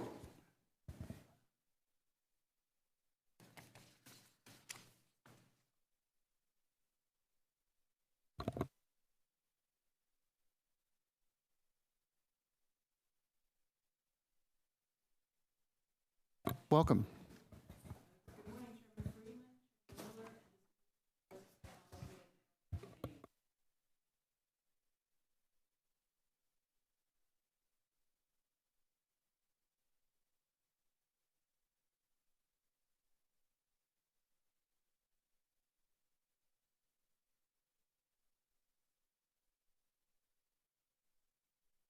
Is your microphone on? Green light should be There you appearing. go. Oh, Is this better? That's better. Thank you. Yes. So before joining the University of Chicago, I completed my doctorate at Wharton right here in Pennsylvania, and I previously spent 3 years as a faculty member at MIT. For the past decade, I have researched different ways governments share information with the public, like financial statements, public contracts, and property tax changes, with the goal of understanding how these disclosures impact communities and government accountability. The research on public notices that I will discuss today is joint work with my colleagues Anya Nakmurina at Yale and Professor Kimberlyn Munavar at Texas A&M. Recently, we've become especially interested in the ongoing debate about public notices, specifically those legally required announcements that tell residents about things like upcoming public meetings, zoning changes, or elections. Across the country, we see many states debating whether these notices really need to be in newspapers or whether they can simply be posted online on government websites.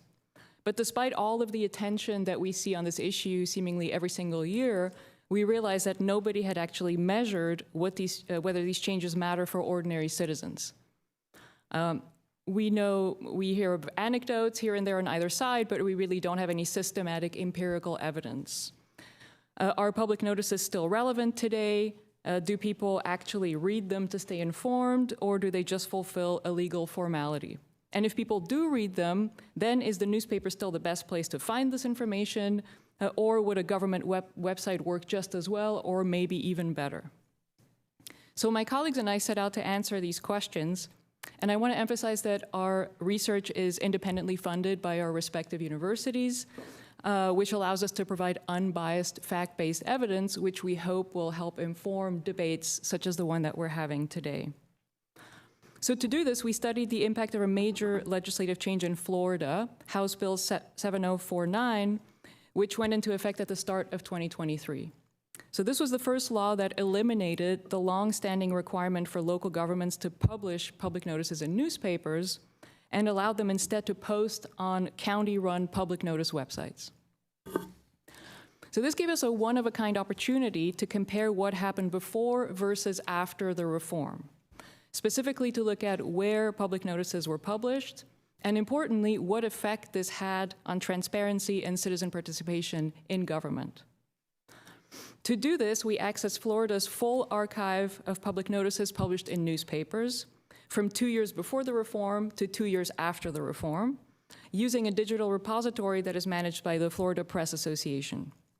This archive is made available because by law, Florida newspapers must make notices freely available online.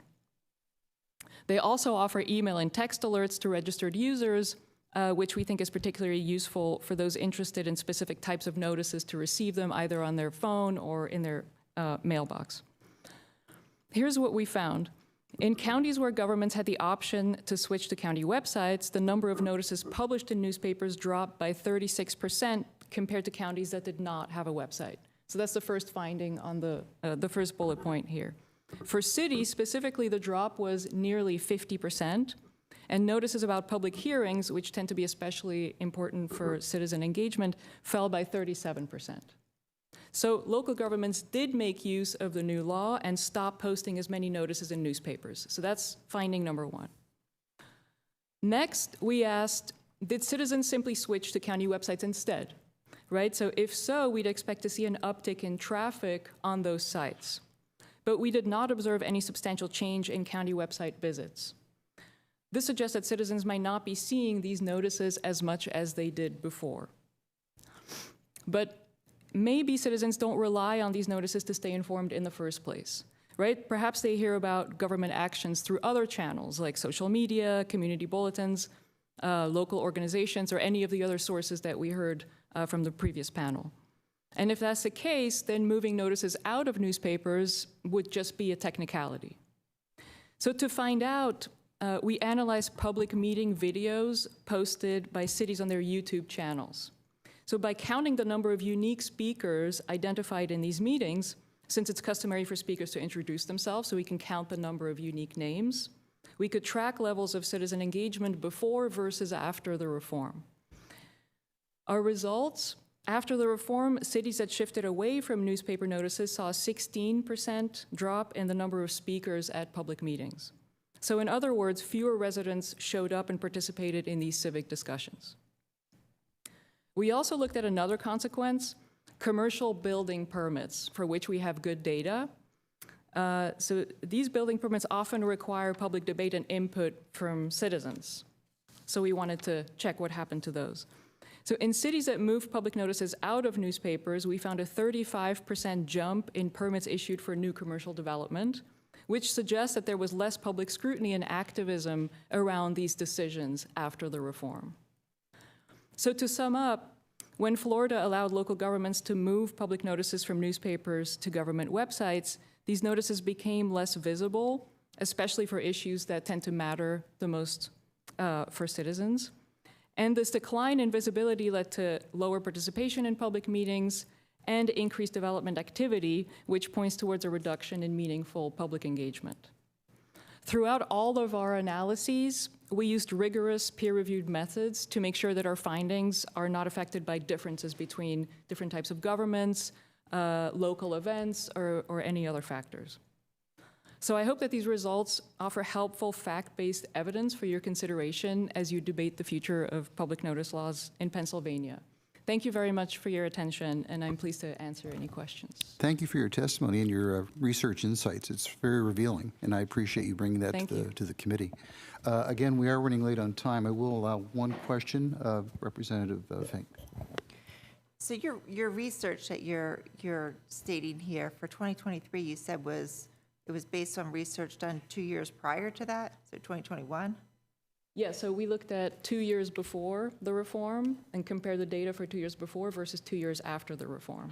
Okay, so, I mean, there was some pretty big things happening in 2021 where massive amount of people came to these meetings. So to say that the participation dropped 16%, I think it has more to do with what was happening in the world than people really being involved in what their local politics. We have a very short memory here in America, so they show up when there's a crisis and then they kind of fall away. Yeah, so this is so the number of people who showed up were basically across the whole state, all counties. So this is why it's very important to compare counties that had a website versus counties that did not. So essentially, any event that happened at the same time that affected all counties would be differenced out. So that's part of our methodology to make sure that our findings are not affected by exactly this sort of But other don't you event. think that 2 years before this, COVID was still going on, people were still showing up across the country, across the world, really? So to compare, 4 years out from COVID to a year out from COVID and having to do with participation, Right, but I think is a we're not little comparing unfair. just the difference between before the reform and after. We're also comparing the difference in the counties that had a website versus those that did not before and after. So it's a double difference, which differences out these sorts of events for that reason. Because you're right, that would be a concern. Thank you. Thanks for the answer, too. We do have to move on, I'm afraid. I apologize. I'd love to course. have the discussion Thank you go very further, much. but we're running late on time. We have 2 testifiers left, but we are going into session very shortly and have to conclude our hearing at that point. So if I could ask the 2 testifiers to be as brief and summarize their comments, only because we really have to be on the floor shortly. Our next testifier is Freddie Lutz, principal from Penn Bid Program. Can you hear me okay? What's that? Can you hear me okay? Yes. And again, if you could summarize, that would be I great. definitely will. Thank you. First of all, good morning, Chairman Freeman, Chairman Miller, and members of the Local Government Committee. Thank you for your opportunity to testify. Some great testimony before me. You have my written testimony, so I will summarize. I just want to jump to a couple of key points. So I've strongly supported efforts to update and improve the legal advertising requirements for years. Penn Bid Program, we work with over 2,300 public agencies around the Commonwealth, represented by many of the associations that spoke before me. So I do have a pretty good sense of the feeling of what's out there. And I think specifically House Bill 1291 is currently drafted does not address the most pressing issues, specifically overlooking the high cost of advertising, limiting their options, and there's just an uncertainty relative to its applicability in different scenarios. Specifically, I'll talk about procurement. That's the industry we would center around. But the lack of options based on different types of communications have different purposes, reach different audiences. And those options really just don't exist.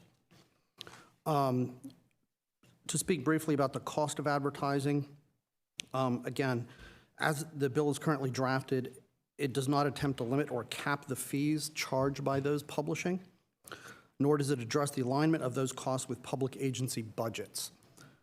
Municipalities do this frequently, and those compounded expenses can be quite extensive.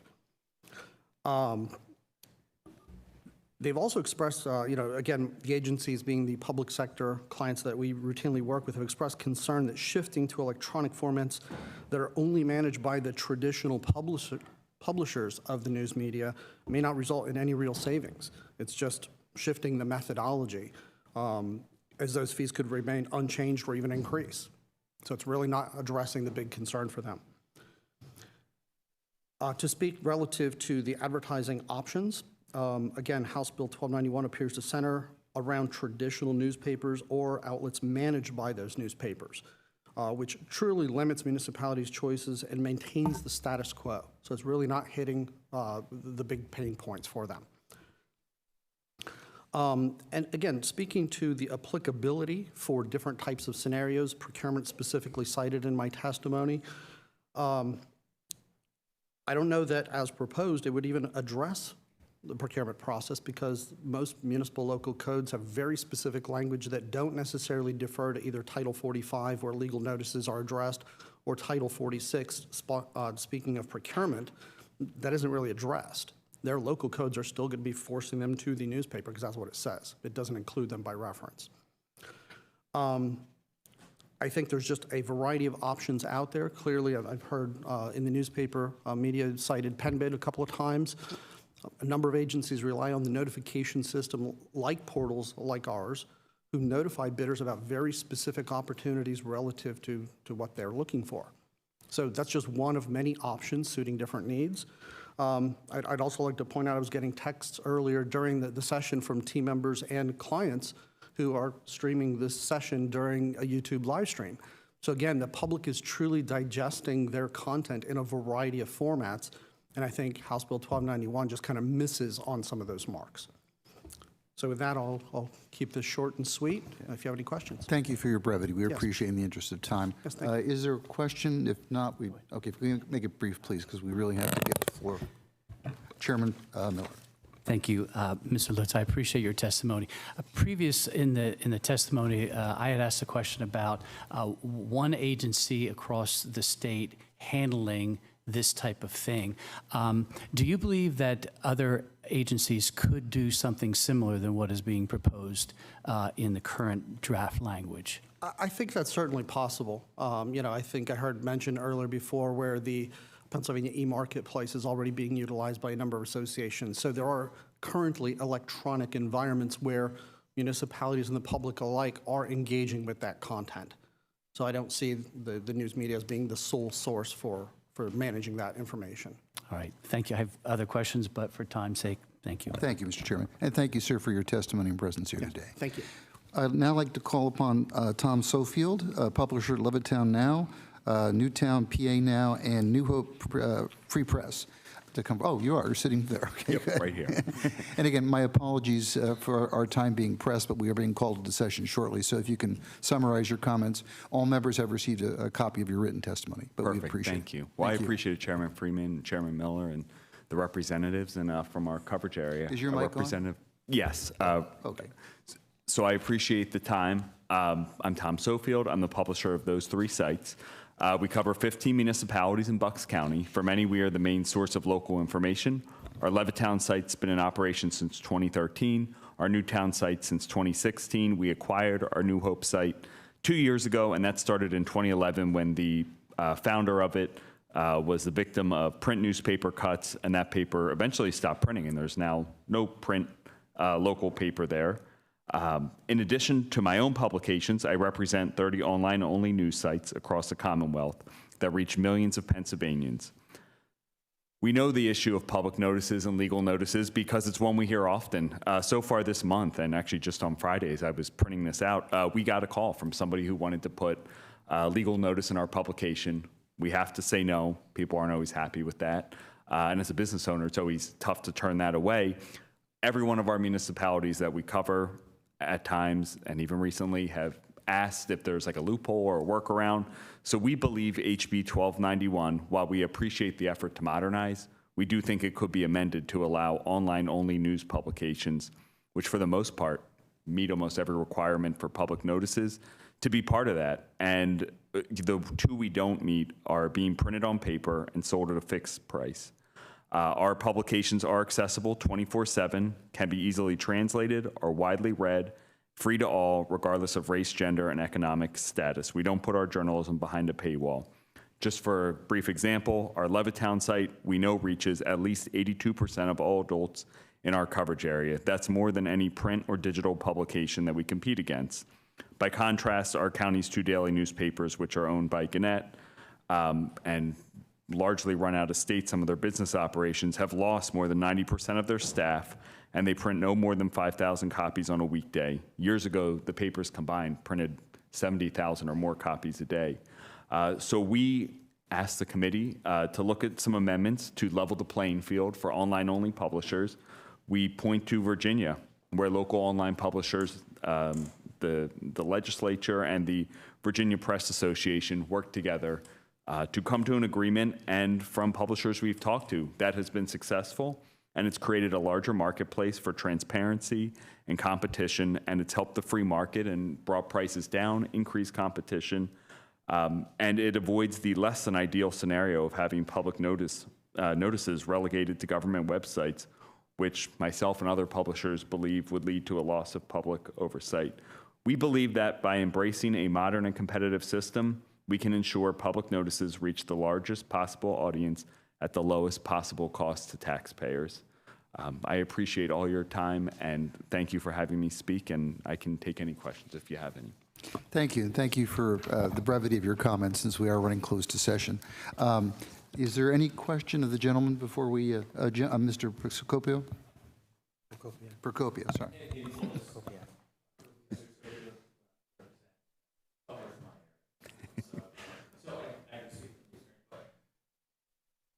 Your business model.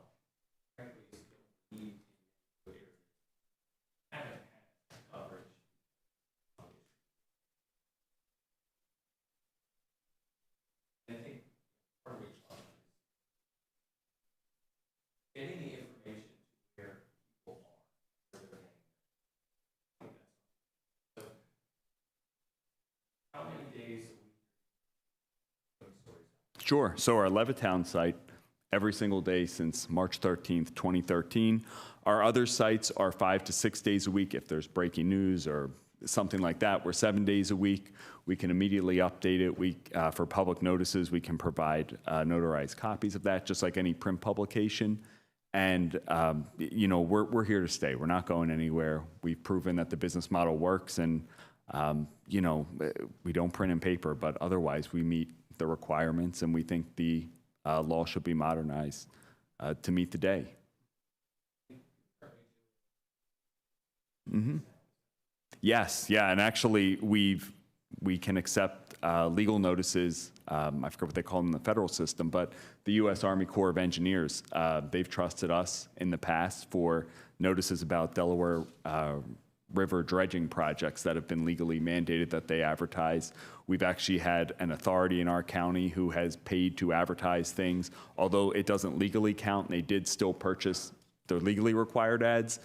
They wanted to reach the people in their service area, and they're very pleased with our service. Thank you. And I know that a number of people in the online publishing do come out of journalistic backgrounds as well. Yep. Having worked for papers. Yeah, I went to school for journalism, worked freelance for a print paper, worked for a large digital online network that was owned by AOL. So yeah, and I think almost all our reporters have either gone to journalism school or worked some for 40, 50 years in print. Any questions of the members? Real quick, Chairman Miller. Thank you for your testimony. It was testified here earlier about many local newspapers are run by the local people, but correspondingly, as the market changes, big corporations are coming in and buying, and you referenced that yourself as well. Sure. If you could, why do you believe there is a difference? Well, you said your subscription rate is going up while the others are going down. Why would you say that is? Sure. I mean, I think we're accountable to the people in our community, for good or worse. If people want to find me, they know where I am. I put my cell phone number. Our reporters are local. People know them. I know with some of the print competition, we've heard this from municipal managers. I think it's outsourced to overseas now, and they've had issues with that. Also, the timelines are extended because of consolidation. If the bill is amended and passes to allow online-only publications, I know we'd keep that in-house and we'd have someone local, just like we do for our advertisers. You know, people know where to find us, and you know, I guess our special interest is the interest of the public we serve. Thank you. Thank the gentleman for his question. Thank you for your testimony today. We appreciate it, and it will be part of our packet distributed to all the members. Before we close out for session, I just want to note that there is written testimony also provided to the members from Teresa Osborne, State Advocate and Director for AARP of Pennsylvania, Jennifer Garman, Chief Executive Officer of the Disability Rights Pennsylvania, both of which are in favor of the bill, Kathleen Sabol, President, Conference of County Legal Journals, Christina Dickinson, also on behalf of the publishers of the Legal Intelligencer Law Journal, Jim Lockwood, a staff writer for the Times Tribune, and coalition letter of support, numerous groups that have come out in favor of House Bill 1291. And the Pennsylvania Bar Association will be sending written testimony, which will be distributed to the members. I apologize for the lateness of the hour. We are called into session, so we have to be on the floor for some votes. But I appreciate all the testimony that's been given today, the insights that have been offered. If there's no objection from Chairman Miller, we'll dispense with closing remarks. And as such, this meeting of the House Local Government Committee stands adjourned.